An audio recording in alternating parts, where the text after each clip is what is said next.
the very essence of the mental game is this. The only reason an event matters is because we make it matter.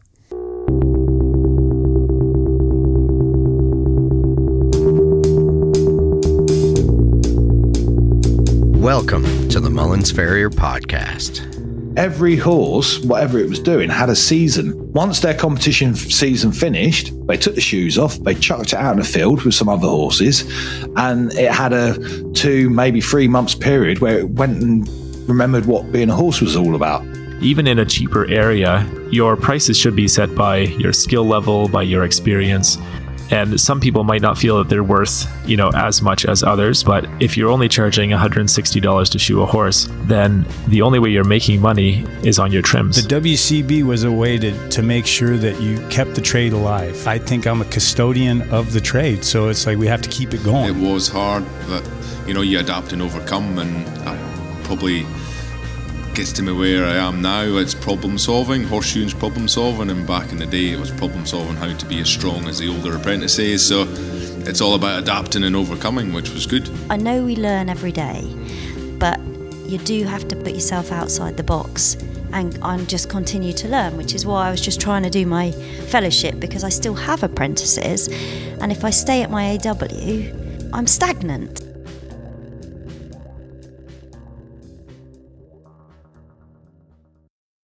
Welcome, everyone. This episode release comes just a few days after the final lecture at the Summit in Cincinnati, Ohio. As I alluded to in the previous episode, I had a booth set up in the trade show selling shirts to support the podcast. And the response was incredible. My father Ian came along to help, and it was quite amazing to be able to introduce him to so many of my heroes and good farrier friends. In true farrier fashion, Dad was welcomed and included in all the events and outings with open arms. We sold quite a bit of swag, and I sent the remainder down to where I stay when I'm working in Florida. So, if any American listeners want to buy a hoodie or a t-shirt, let me know, and I will see if I have your size. Having the booth was also a great way to meet so many listeners in person. 2 of those listeners were Caitlin and Richard Kegg, who joined Wesley Stewart on the journey all the way from Australia. We had a great visit, and one of their suggestions is one that I've heard many times before, and the timing of it was perfect. They said that interviews with the big movers and shakers of our industry were great, but they wanted to hear more from the people who were just starting out or early in their career, to share the trials and triumphs they experience in the dawn of their farrier business. Today I'm speaking with Mercy Bishop, CF, and her father, Ben Bishop, CJF. Mercy had just freshly graduated the 12-week program at Heartland Horseshoeing School and was in the midst of her journey to get her CF. And Ben was in the midst of his CJF when I interviewed them down in the Heartland during the pre-cert course. So, there you go. I do listen to suggestions. I hope you enjoy the conversation I had with this wonderful duo as much as I did. So I'm sitting here in the Heartland, and you will know that by the sounds of all the traffic going by, which seems to happen every time I'm here. And I'm sitting with a father and daughter team of farriers. Not necessarily a team. I think she's going to take over his business as soon as she gets home. But hopefully. Hopefully. So it is Ben and Mercy Bishop. And Mercy, you just finished. I did. I graduated last Friday. Yeah, really fresh. Yeah. Out of school. And that was the 12 or 24 week course? That was a 12. Okay. And what got you to come down here and take that course? My dad came down here and certified last year. He got me a spot here because we were kind of looking at schools and I wasn't sure which one I wanted to go to. And he came down here and was like, they are such an awesome family and this is a great place to go. And I was like, well, see if you can get me a spot here. So. Mm-hmm. And what led you here? So last year was the first time I met you. What brought you out all the way? Because it's not a short trip from California to here. Yeah, I just needed to know more, basically, and I started looking into schools or avenues of learning, basically, for horseshoeing. And, Chris has all his YouTube videos, and I was drawn to that. Obviously, they knew what they were doing, and And then I contacted a few schools closer, and they just kind of were like, yeah, whatever, because I couldn't commit to a full program because we have a large family and can't miss work for very long. So yeah. A lot of mouths to feed. yeah, we couldn't commit to a program for any length of time. And so when I talked to some other people, they were just kind of didn't seem too interested in helping out. And then Chris was just like, yeah, just come out anytime. Didn't know who I was at all. He just, come on. And if you know him, you know exactly what I'm talking about. But yeah, so we come down here and just jumped right into the middle of class for a week, and then came back in the fall and certified. And this is my third time here. Okay. You are actually fairly fresh in the shoeing world. Less than 10 years. Yeah. Right. Yeah. 8 or 7 or 8 or somewhere right now. Yeah. Okay. Yeah, because you worked in the logging industry before? Yes. Okay. For almost 20 years. Wow. Okay. And so where you live in Northern California obviously is the perfect area for that. What got you then from a logging job into shoeing? Well, we'd always been around horses. I just had never shot a horse. I had horses when we were kids, and then started getting into horses to go packing and hunting and stuff in the mountains. And then I just thought, well, it can't be that hard. And I had a few shoeing tools laying around that that somebody left me, or my father-in-law, I think, had them or something. And I ended up with them. And yeah, so I gave it a shot one day, and 4 hours later, I think I had a pair on. I think it was more than 4 hours. 4 hours later, and I a think buddy 4 came over. hours he had one shoe on. Anyway, it was tough. It was a long day. So we started shoeing horses right then. Okay. And then maybe a year or two later, people started asking me to come do their horses, and I was hesitant, but started doing it. And all along the way, it became more apparent that you needed better tools and more knowledge, and on and on and on. And then about the time you're ready to quit, something kind of clicks, and you know, that seems to be the path. Yeah, for sure.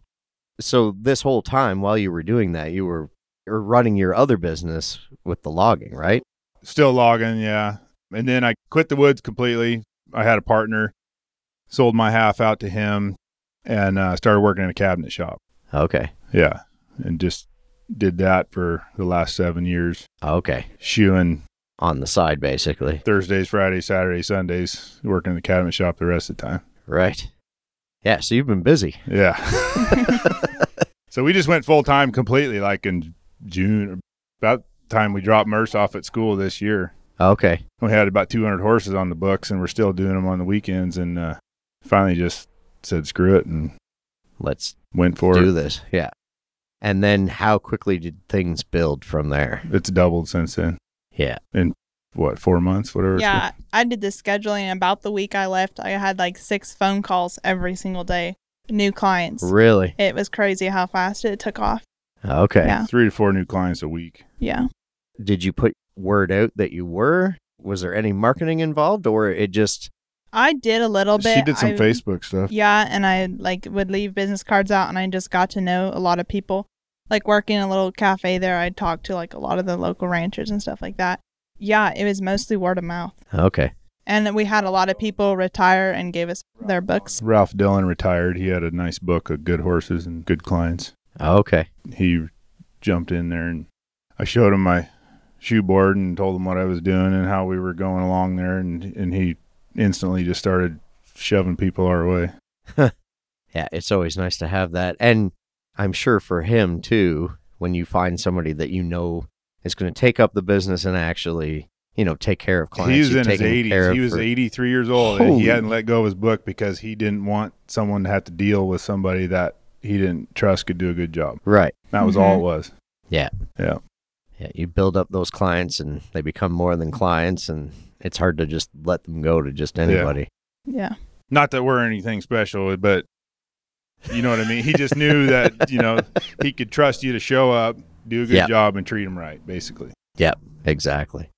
It seems to be a common story everywhere that all of a sudden with the pandemic, people were at home and they discovered they had horses in their backyard. Yeah. Or they bought horses and put them in their backyard. Mm-hmm. And all of a sudden, everybody's books blew up. Yep. It's the same out your way too, I'm assuming? Yeah. Okay. Yeah. And then what are the types of horses that you typically deal with out there? I'd say in general, like trail, we have a lot of wilderness areas, a lot of trails. People go in the mountains camping and hunting. Okay. And then quite a bit of ranching. There's a lot of range ground around there. So ranchers usually have a pretty decent string of horses that they ride their range and push cows and stuff with. So Okay. not a lot of show horses or fancy stuff. You're pretty rural, right? Yeah. Mm-hmm. What are some of the challenges that you've found, like working with those specific horses as you've grown your business and learned more and more? What has come up along the way for you? So you got to shoe for rough terrain. Yep. You need shoes that wear a while. It's good to clip and stuff, but I mean, it's mostly just rough terrain. Feet get super hard and dry in the summer, and then one good rainstorm and they're soft. You know what I mean? It's like a real swinging climate. Okay. Yeah. Wet spring, wet fall, dry summer, like really dry summer. Mm-hmm. Fairly rank horses. Really? Yeah, in general. Pretty rough A lot ones. of old broncs. Oh, A really? lot of times they get better as you go. I'm quite fortunate in a lot of my business. I don't end up dealing with horses like that. Mm-hmm. So to hear that sounds like a nightmare to me. But what are the things that you do to get over that? Like, what's your method when you're dealing with horses like that? I'm not one that's gonna get the horse shot. Like, I won't throw a horse down. I won't go that far, but I don't want to. We just had to do them to stay in business, basically. Right. You kind of have to go through that. So now, you get a little more choosy. Right. As you're busier and And I'll work with one like a colt, a 3-year-old first set of shoes or something. I like training horses. I'll put the time into a young horse has a fairly clean slate. Mm-hmm. Yeah. I don't mind doing that a little bit. It's interesting setting them up early. Yeah. You're kind of like making your life easier as you go. But now when you run into a situation like that, obviously it's going to take more time. Yeah. Do you have to charge more for that? Or are you like, hey, well, it's sort of like a training? Depends who it is. Right. I mean, the payoff on a 3-year-old is down the road. Yeah. They'll be a good horse to shoe for a long time, in theory. Right. So I don't mind putting time into them a little bit. Half hour. Not 3 hours. Yeah, that's the defined time, but Yeah. not necessarily. But people really are clueless. Like, they can't, I don't know, you just watch some of these little old ladies, and not knocking them at all, but I mean, just trying to catch a horse sometimes. It's like, Right. Yeah. finally you just step in there and like catch the thing for them, because stuff like that. Well, and that seems to be a universal problem as well. I remember on one of Simon Curtis's webinars, they had this thing where you offshoot into like side rooms, and I ended up with another Ontarian, Sarah Vanderpool, and then these two guys from England, and they were all talking about how these ladies had bought horses, could not control them, were scared of them. Yeah. So it's a worldwide problem. Oh, yeah. That seems to have become, with the pandemic, seems to be even bigger, right? Like, we don't shoe for anybody that's like guru horse savvy. Like, right. You know what I mean? Like, that you could look up to and be like, wow, they're a world-class trainer. Like, we don't have anybody like that. Right. So you also become the spokesperson for the horse then with people like that too. Yeah. Mm-hmm. So you must run into some situations where you kind of have to insist that a vet comes. Hey, your horse has been eating off your front lawn for 3 weeks, and now I think you need a vet. Yeah. Situations like that, do you become find a dietitian, horse expert in general. Right. Yeah. So you already had this background in horses, so I guess that in many ways that sort of helped too. Yeah. But I mean, you don't get paid for any of that. No. To tell them you need to quit feeding your horse so much. Yeah. And some people get really offended with that. We're only giving them 30 pounds of hay twice a day. Yeah, people really struggle with that though. When you like tell them to taper right back, they think they're starving it. Yeah. Really, they're killing it with kindness. Yeah. In dealing with the bad horses, you, after doing the 12 weeks here, what was that like? Did you already kind of, from seeing what your dad dealt with, you had a pretty good idea of what you were getting yourself into, or? Yeah. As far as like handling rough horses. Yeah. Yeah. They talked about how rough they were, and I was like, oh, this is just another day at home. I was really glad for the previous experience because I was able to work around it a little bit better and you can usually work around a horse, especially like they're not going to bring in something like so rank that's going to really hurt somebody here. So yeah, you are able to work with it. Mostly learning to get out of the way. Yeah. Yeah. Or when to Gotta put know the when foot to down, hold them don't go and- too far. And A lot of greenhorns get flung yeah. where like my kids are used to just sliding off. You know what I mean? Like Right, just yeah. kind of dodging it. Or you hold them low and, you know, you just figure out how to work around it. Yeah. Saves you a lot of trouble. A lot. Yeah. Now, what were some things? So you came to the school after working with your dad. What were some things that, as you went through the school, you were like, aha moments that you were like, oh, that's how you do that, or even that's how dad does it, and you maybe didn't even notice before?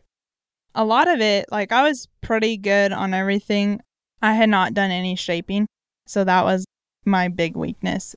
When it clicked, it went fairly good. I still struggle with it a little bit.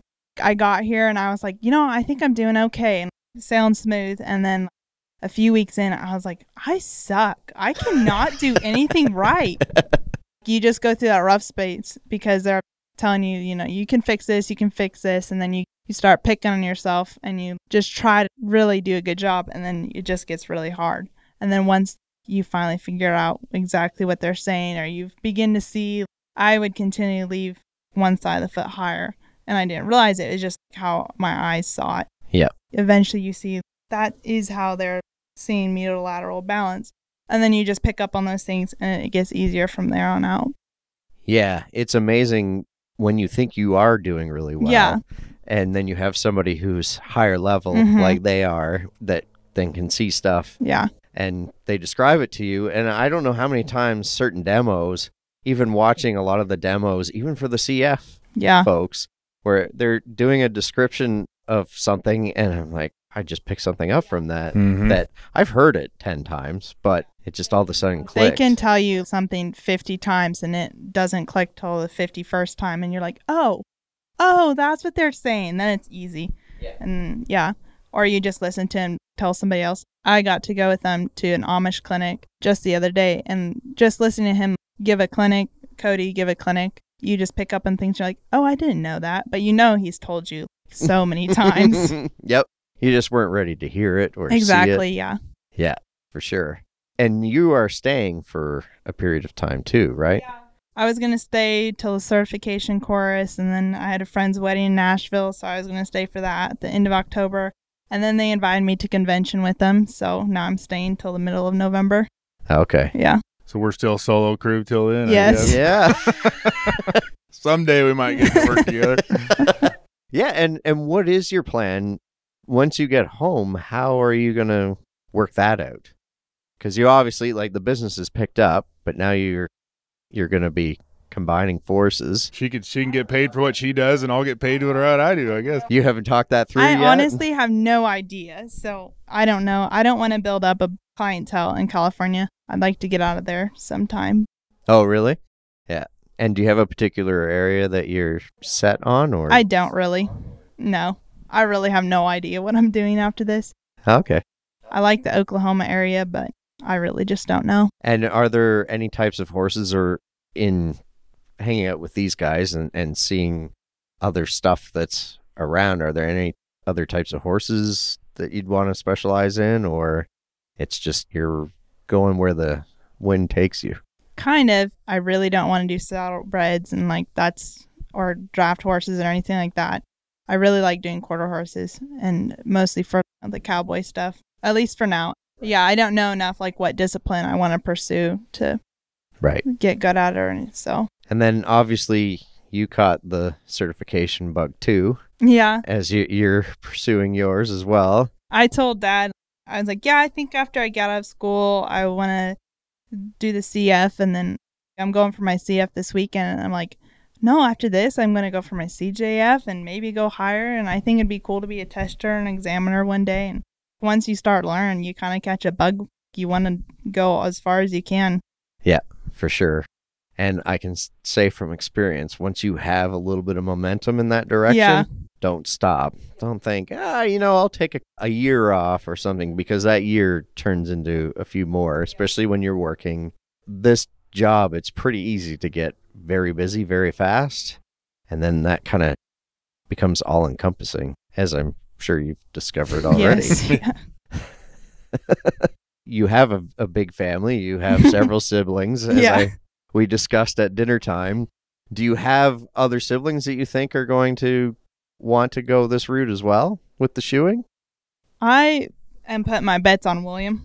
Dad was like, who should I bring with me? And I was like, I think you should bring William. I think he's a kid that's going to come down to the school and really pursue it because he worked with Dad all summer and you can tell he loves it. So Yeah, he's been making tools beside Jordan and I yeah. for the last 2 days, and it's impressive just to watch how quickly he just picks stuff up. Mm-hmm. That's when they need to be learning at that age right there. Yeah. Well, then you get somebody like Cody who's been swinging a hammer so long. Exactly. It's just so natural. But when you're 35 and try to start out, Yeah, it's a little Man, tougher, yeah. I'd go back and learn this when I was 18 in a minute. Yep. Or 16. Yep, I was kind of in the same boat at the time that I started as well. So it's a struggle bus Oh, yeah. Mm-hmm. for a lot of it. What are your aims for certification-wise? By the time I'm 50, I would like to be sliding off into education, possibly. Okay. Horseshoeing Farrier education. Yeah. We're doing the numbers now to pay the bills and stuff, but it's obviously not sustainable to be planning on doing that when you're 65 or Right. 70. Yeah. Although you just mentioned that fellow who's doing it into his 80s. Well, if we have to, we will, but yeah.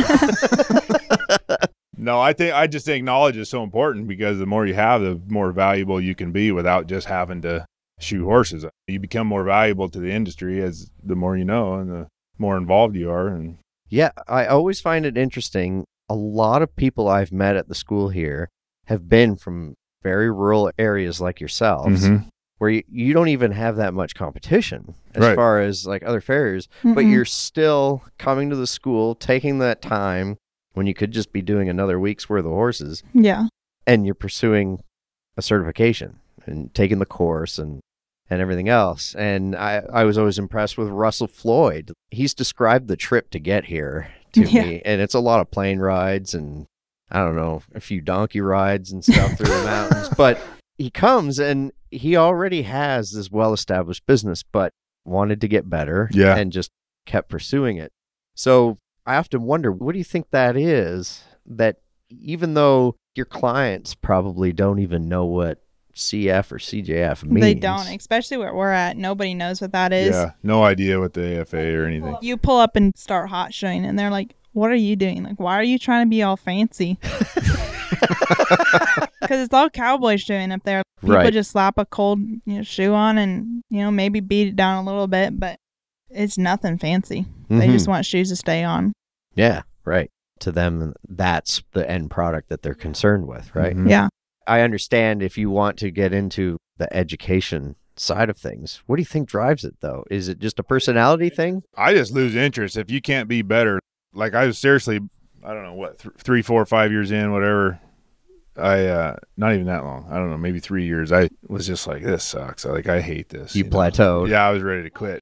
And I bought a forge. I thought, I'm just going to try hot shoeing. Never done it, never seen it done. Oh, really? I mean, I knew about it, heard about it. The very minimum, beating shoes hot has got to be easier, right? Mm-hmm. So I just bought a forge and hot shot a couple horses, and I'm like, whoa, this is cat's meow, Yeah. So then it was like, okay, well, if you're going to hot shoe, then you need to know how to pull clips, or there's a whole world of forging there that you might as well try to get into. And then I found out you could weld in a forge.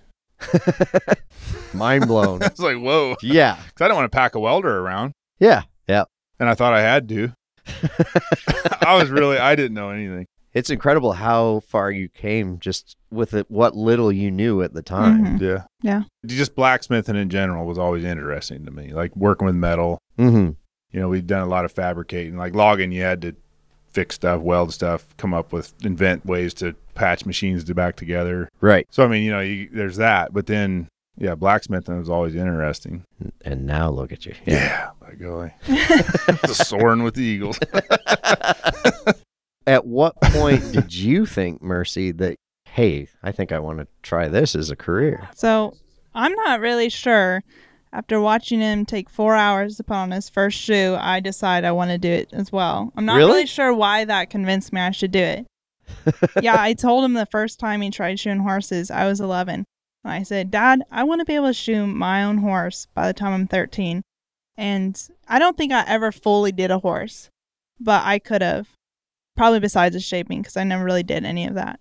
But I was doing about everything else by the time I was 13. Wow. Yeah, and then I just kept doing it with him. I'd take over the scheduling and ran that whole side of the business. And I just really fell in love with it. And I really wanted to know more.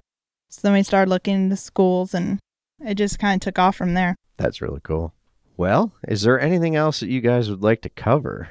Whoever's listening, get involved with this stuff, because if you're in this business and you just think it's neat to be in the business, that's fine and dandy, but get involved with Chris, Cody, whoever, Dusty. I mean, find somebody that's in this and learn more, because it makes it so much funner and easier. The work actually gets easier and enjoyable. You're not just gutting it out. Yeah. I think just like you said, where you plateaued and then you're like, I think I'm going to quit this. It just kind of becomes a job. Once you add that challenge to it again and sort of see how much more you can learn. And well, it's not sustainable. Your body you can't do it the hard way for very long. Yeah, it's true. The human body in general, I don't care how tough you are, you just can't do it for very long the hard way. Yeah. You just can't. It definitely gets more enjoyable as you learn more and as you get good at it. Yeah. Going to school here, it was a month in before everything finally got easy again. I enjoyed it. I look forward every morning to go out and shoot because it was just fun. Yeah, you get to work alongside of people and do the same thing, and the whole community around the shooting is really awesome. Yeah, that part's been fun. It's amazing. Even Emilio being here, he came up from Argentina. He has spent so much time helping Mike and I, and well, other students too. He'll just stop and for what? Yeah. There's no. Yeah, you guys aren't slipping him $100 bills. No, no, and he will take the time. Yeah, because somebody took it for him sometime, and it just keeps rolling. Yeah, and he really credits Chris and Cody with that. Yeah, he didn't have those resources back home, so he just kept coming back here. And I realize not everybody has a house full of kids that can come shooting with them, whether they like it or not. But if you work alone, find somebody to come with. It's amazing how much better the day goes. I mean, even if you got to pay them a little bit, you probably don't have to pay them too much, but get a kid out there that needs to be busy and have them help you. And it just is so much nicer. It makes the day go by better. You got somebody handy tools, take a little load off. And there is the whole safety aspect too. Like, you get injured and there's actually somebody there to... Kids heal fast. Well, no, but I mean, for you, to be shoeing on your own. Oh, yeah. You can be laying in the aisle for hours until somebody gets home. Yeah, in the woods, you never went out alone to cut trees down or nothing. I mean, it was just a hard rule, you know. The buddy system. Yeah, that makes sense. This portion of the podcast is called the Stratum Tictorium. These are the short answer, surface stuff questions, but it's okay if the guest wants to go deeper. Enjoy. Favorite book? Well, as far as like textbooks go, I like the Chris Gregory book, but that's the only textbook I've read. I do get lost in that. Like, I'll be looking for an answer to a question or something, and I just get lost reading something. It's just like, it's so interesting. How about you? Hey, the Bible's always a good choice. I haven't sat down and read a book in a long time, though. I really like haven't to read. Either, yeah. Anything historical is always good. Favorite brand of nails? I like the Cons. I'm a Mustad guy. I like the Cons for city heads, but all the E-heads are Mustads. Okay. What shoe sizes do you generally have to stock the most of? I guess this is a Ben question. Aughts and ones. Used to be double aughts. I was going to say double aughts. Our feet all got bigger. Really? I don't know if anybody else has ever dealt with that. We say that all the time. We're like, we used to throw double aughts on everything, seemed like, and we started shoeing different or something. I don't know. Really? Things started rounding out a little bit, maybe. Well, and I had that same experience. I mentioned it in another interview where a guy who was helping me out said, "You're leaving the heels too long." And once I started trimming heels to the proper length, all of a sudden, feet were bigger. Yeah, that's probably what it is, yeah. Yeah, all the feet were like really stood up. Yeah. Yeah, leave the heels long and take the toe back. And that's what a lot of the shoeing is like at home, yeah. Right, yeah. And then you start trimming them to where they should be, and all of a sudden... the double aughts aren't so popular. I'm glad I'm not the only one. No, you're not. That's a good thing, I guess. Yeah, not at all. It's all part of the journey. Favorite make of rasp? I like the Legends. The Legend Excels. Okay. Yeah, Yeah. same here. Color Green tang. Legends. Yep. I haven't tried a blue tang, but Yeah, it's everybody's answer. yeah, Yeah. they're pretty uncomparable. Yeah. We were Bellotta forever. Were ya? Till Chris and Cody made fun of my big old wide Raptor. They're all, what is that? They are pretty snobbish I just when it used comes Dad's to... like leftover rasp, so I didn't know till I came to school. You didn't know there was another No. kind of rasp, yeah. I was like, oh, sharp rasp. Those are nice. We should try this back home. Yeah. Do you have a dream Farrier rig? I really like the Bay Horse box. Yeah, you're driving our Dream Farrier rig. Yeah. It is nice. Yeah. Yeah. Someday. I want to, as soon as I get my rig set up, once I get out of here, to do like, I guess they're called a cowboy rig, where it's kind of like half a box where you can still haul a trailer with it. Right. Like a gooseneck trailer. I think that's what I'll do for now. Okay. Yeah. Yeah, that is one limiting factor on mine. You have a pickup truck, but you can't use it as a pickup truck. Practically, I think just a nice little aluminum Stonewell or Bay Horse trailer would be Right. the best for us. Yeah. Well, and do you deal with much harsh weather in the winter, or does it stay warm? Like, do you get snow? Oh, yeah. No, we get Yeah, it gets we get piles cold. of it at times, yeah. Do you? Okay. Yeah, so you're far So enough. trailer would suck then for sure. Yeah, that's why I asked, yeah. Now, I had a walk-in Stonewell trailer for years and another cargo one before that, and it wasn't great, but I never had a day where I was like, oh, I can't go out. Yeah. Mm-hmm. It always worked out. Yeah. If we went with a body, if I found a good deal on one that was a turnkey all put together, ready to go, I'd probably buy it. But I wouldn't want to tie up one of my two pickups now. Right. But yeah. Now, do you have a plan to get your own vehicle when Yes. you get back? Yeah. Yeah. Favorite rounding hammer? I really haven't used too many, so I don't really have an answer. Right now I have the Flatland Forge. Okay. Yeah. Those are kind of the standard ones the students start out Yeah, with, every right? student starts out with, and I've actually been using this one that's like, it's such a cantankerous hammer. And it bounces everywhere, and I get whiskey dents all through my shoe. And because I was at a competition, and I was swinging my hammer, and next thing I know, like, the head is clear across the barn.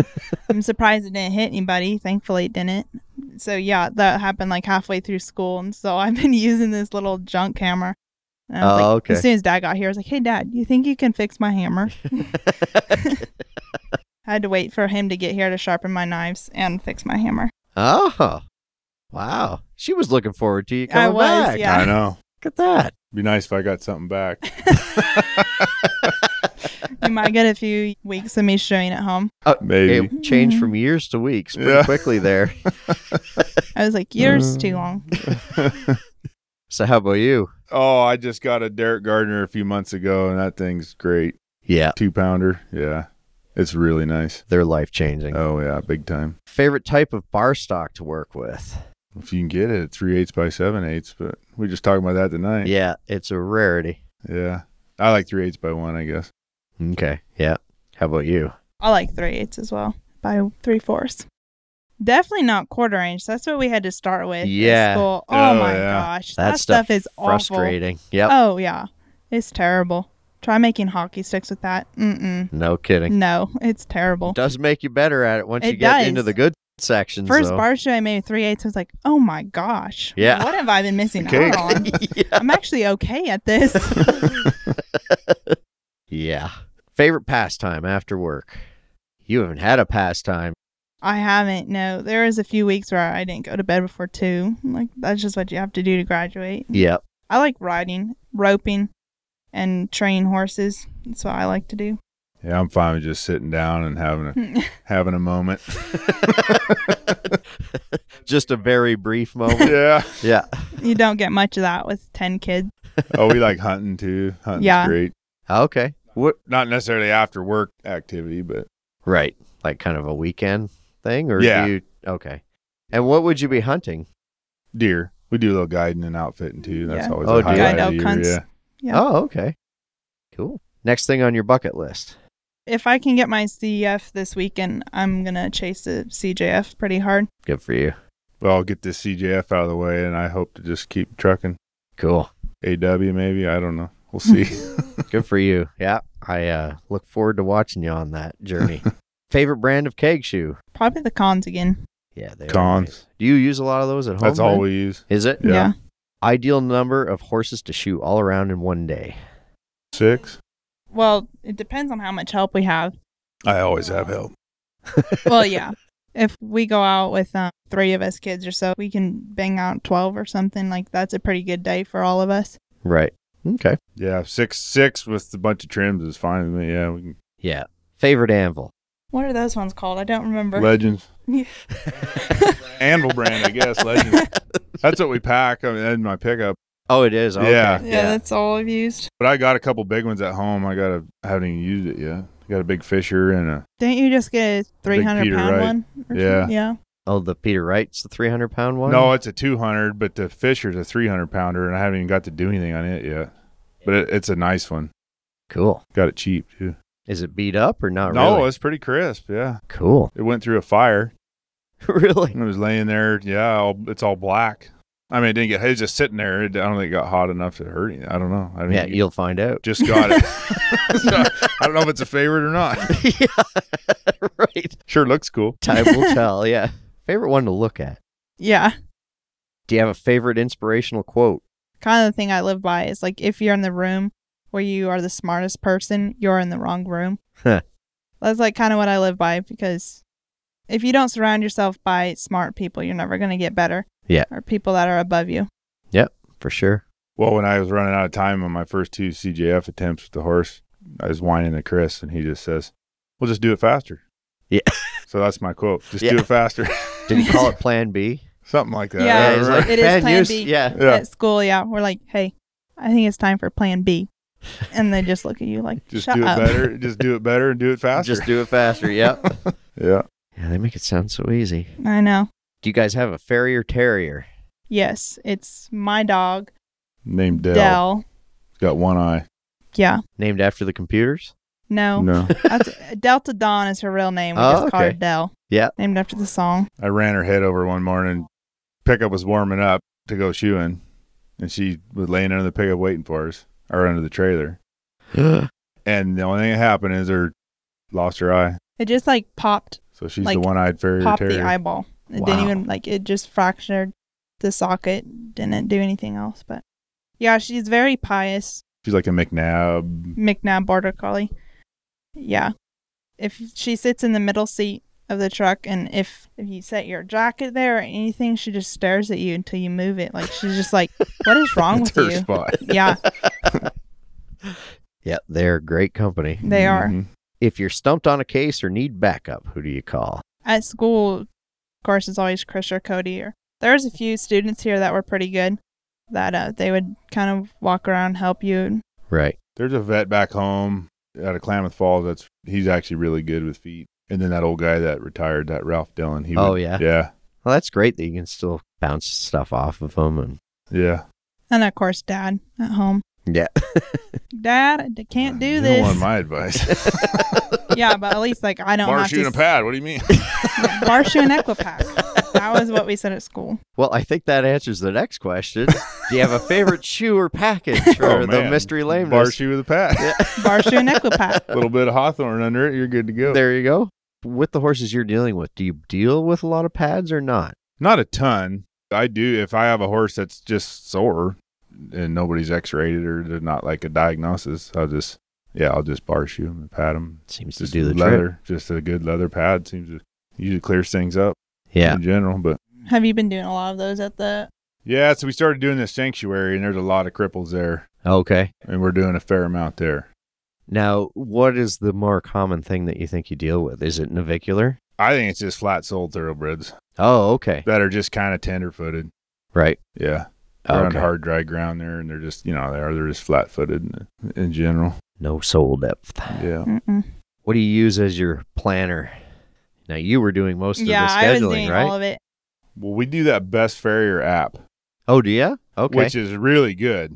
It is and really I whined at a good. guy a little bit because it's $30 a month, and he kind of got bowed up a little bit about it. And I hope he listens to this.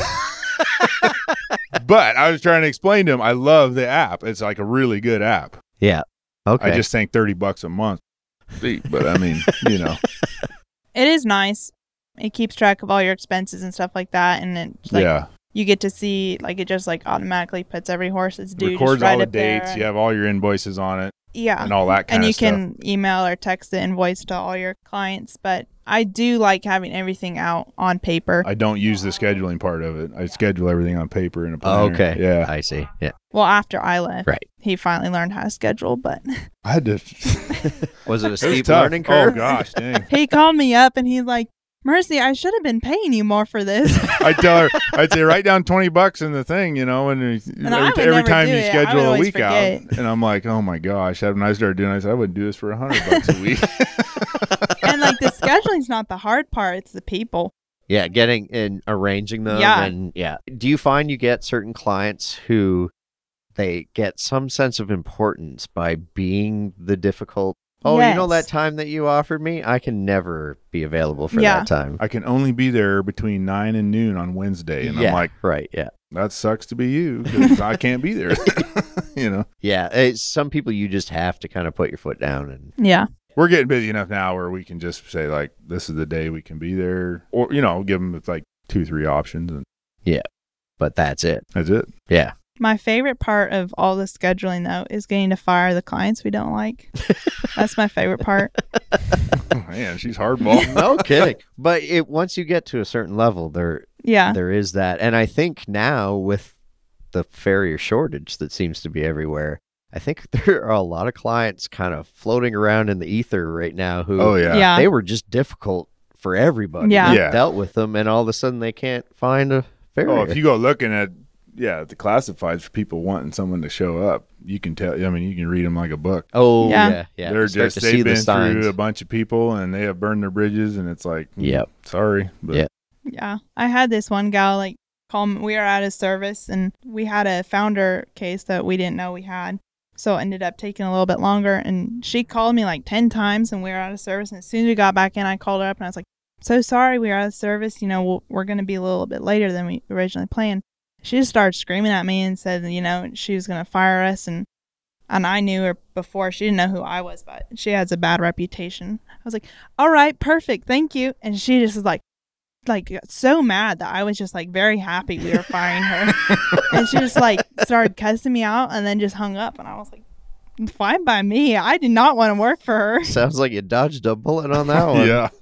Yeah, there's some people who just make it all that much more easier. Oh, yeah. Hmm. Favorite method of soothing aches and pains? You don't feel any, right? I don't. No. Must be nice. I wish that was true, but I don't know. I don't really. You don't have a method. I don't have a method. Yeah, okay. I try to be better about stretching lately. I'm the most unlimber person ever, but Well, also, you can't see this, but Ben is like one of the tallest farriers I know. So, Yeah. honestly, I don't have back trouble. I shouldn't even say that, but I don't hurt there. Mostly kind of my hips and yep, legs, you know. yep. If I just plan my days good where I'm not trying to overdo it and And getting get a rest. good night's rest, a hot shower, I'm pretty good usually. Yeah. Pickles is what cured all of us students. We'd be having cramps and laying on the floor. I'm cramping. And somebody'd come running up with a jar of pickles and drink the juice, and that would take care of your cramp You're kidding. right my wife away. cans a lot, so she makes a mean jar of pickles. Yeah. And you slug down a little bit of that juice sometime from If midday you're on. tied up, kind Yeah. of. Yeah, you will not cramp up. Really? Yeah. Okay, I didn't know that. Yeah. I learn something every day.